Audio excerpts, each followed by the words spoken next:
Saat kami dipercayakan oleh Kabak Kesra untuk menggarap tarian kolosal persiapan pembukaan STQH tingkat Provinsi Sulteng tahun 2021, tentunya kami menyambutnya dengan excited sekali, luar biasa sekali karena ini adalah kesempatan kita untuk dapat menunjukkan ide, gagasan, serta karya kita untuk dapat ditampilkan dan bahkan insya Allah akan dinikmati oleh warga Sulawesi Tengah.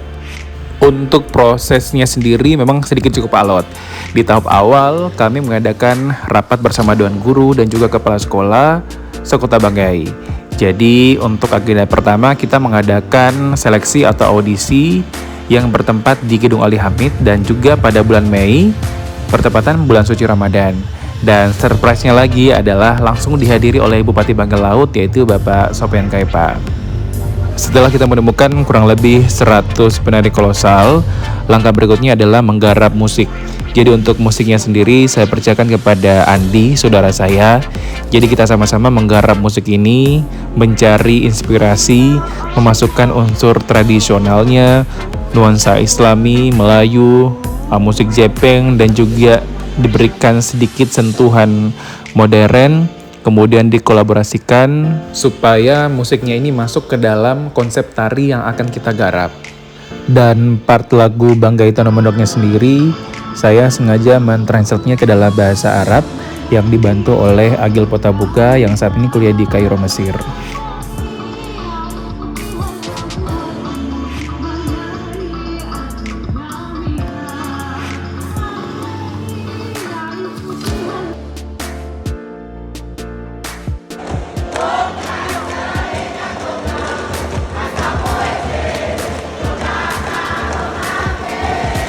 Tahap selanjutnya adalah pembuatan kostum dan properti. Untuk kostumnya sendiri, mulai dari desain, pilihan warna, bahan, penjahit, saya memilih untuk membuat kostumnya di Semarang, Jogja, Jember, dan juga Gorontalo. Sementara untuk pembuatan properti, saya masih menggunakan jasa Karudi, yaitu membuat perahu, masjid, dan juga Al-Quran. Dan juga dibantu kaligrafi oleh saudara saya itu Rafiq. Selama proses latihan sebenarnya kita sudah mulai curi start awal yaitu bertempat di Gedung Ali Hamid setelah lebaran. Jadi kita mulai membentuk jadwal latihan sesuai dengan grup latihannya dan selama latihan pun kita menemukan beberapa kendala yaitu salah satunya mungkin karena banyak di antara mereka yang bukan penari atau penari baru atau pemula. Jadi makanya ini adalah tantangan kita sebagai pelatih untuk bekerja keras mati-matian membentuk mereka menjadi penari yang baik. Nah, untuk suka dukanya cukup banyak, cuman ada beberapa hal yang penting. Salah satunya adalah faktor cuaca, karena untuk cuaca hujan itu sangat menghambat kedatangan mereka untuk datang latihan. Makanya kita biasanya molor untuk latihan. Yang kedua adalah di antara penari mungkin ada yang sakit, itu juga sangat mengganggu pada saat kita membentuk pola atau formasi gerakan tarian. Dan yang ketiga adalah karena kita latihan biasanya sampai malam, dan di Gedung Ali Hamid kita tahu sendiri tidak memiliki listrik, jadi makanya kita berinisiatif untuk menggunakan flashlight handphone, kita satukan dan kemudian kita jejer sepanjang tembok untuk membantu pencahayaan saat latihan.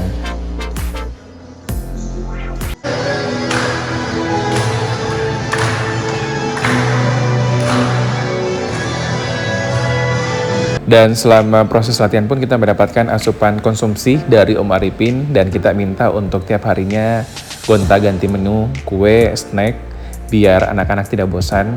Tapi lebih banyak kita makan gorengan sih sebenarnya.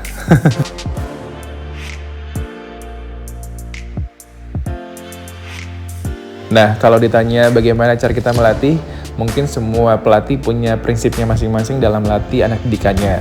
Cuman selama proses latihan, kami menemukan ada beberapa penari yang tidak menunjukkan progresivitasnya, nah terpaksa kita harus ganti dengan penari yang baru. Dan ada juga penari yang kita berikan pertimbangan khusus, memberikan kesempatan untuk mereka bisa berlatih lagi di rumah dan dibantu oleh temannya. Kalau ditanya marah-marah, jelas hampir tiap hari kita marah-marah. Bukan kami kalau tidak marah tiap hari, tetapi yang selalu kita marah adalah kepada penari yang tidak fokus, yang tidak menunjukkan progresnya tiap hari, kemudian yang suka main-main. Jadi makanya dari awal kita sudah tanamkan kepada penari untuk tahan mental dan juga tahan banting pada saat kita marah-marah selama proses latihan. Nah, selama proses latihan yang selalu kita utamakan dan tanamkan adalah power, kekuatan, dan juga energi mereka pada saat mereka melakukan gerakan tarian. Karena kalau untuk menghafal gerakan, itu mereka sangat mudah sekali menyerap gerakan apa yang kita ajarkan. Dan selalu kita ulang-ulang agar mereka dapat menampilkan sesuatu itu dengan totalitas tanpa batas, apalagi pada saat tampilan hari hanya. Hari demi hari, bulan demi bulan kita latihan, ada satu titik di mana kita menemukan kegalauan karena ketidakpastiannya jadwal yang selalu dimundur-mundur dengan alasan PPKM diperpanjang dan pada saat itu juga Banggai Laut masuk di level 3. Dan sampai pun berhembus kabar bahwa STQH tidak jadi atau batal dilaksanakan. Di situ memang pecah, shock semua anak penari karena mereka mengingat bahwa perjuangan mereka selama kurang lebih 2-3 bulan latihan dan akhirnya mereka tidak jadi tampil.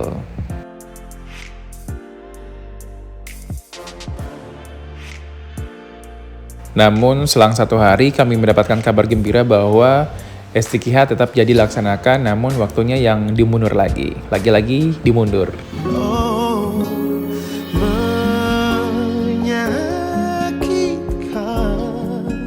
Bila cintaku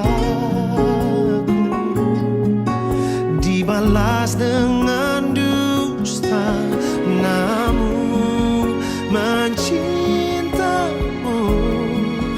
takkan ku sesali, karena aku yang memilihmu. Aku tak menyadari kau telah menaruh hati kepadaku yang selalu menjadi temanmu. Awalnya ku tak ingin membuka pintu. Jadi karena waktunya selalu dimundur kurang lebih 3 minggu kalau tidak salah, dan kita melihat bahwa para penari sudah cukup siap, kurang lebih 80-90% tingkat kematangan mereka. Jadi di situ lagi muncul lagi ide gila kami, ide brilian kami untuk mengimprovisasi lagi gerakan, detail kostum juga kita tambah-tambah lagi, dan juga kita masih sempat-sempatnya taping video untuk tokoh Tandu Alang. Jadi kita mengambil lokasi syuting di Keraton dan juga Tinakin Laut.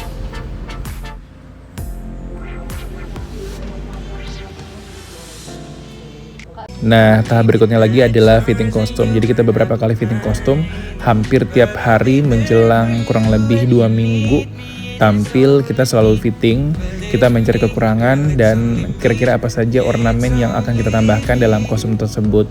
Jadi kita mencari kepuasan, mencari agar kostum ini menjadi perfect nantinya pada saat tampil.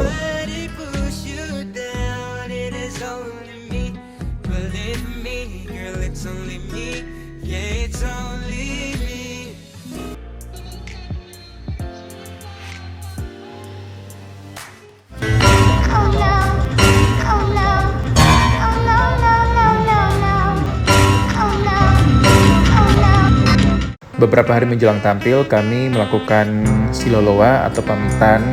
Jadi bersama Bupati, Sekretaris Tomundo, Basalo, kita melakukan ziarah ke makam Tandu Alang atau Tengku Hasan Tanduk Alam. Beliau adalah salah satu penyebar agama Islam di Tanah Banggai, waktu itu masih zaman Kerajaan Banggai.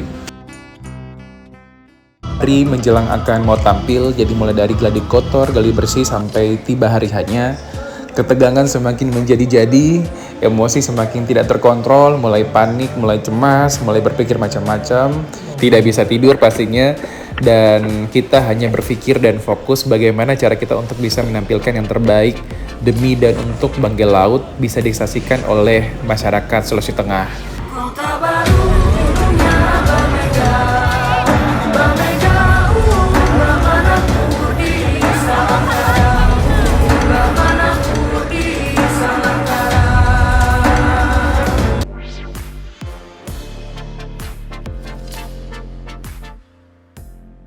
Mewakili tim kolosal bersama saya Rinaldi, Karestu, Nindi Hontong, Nana Liwang, Ella Gibran, Lita, Haji, Herman Lamane, dan juga Tiok mengucapkan terima kasih banyak kepada Pemda Banggai Laut dan juga Kak Bakestra karena sudah berikan kesempatan dan juga kepercayaan untuk dapat menampilkan tarian kolosal ini.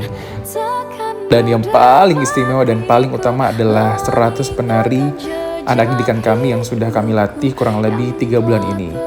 Terima kasih banyak adik-adik. Sebagai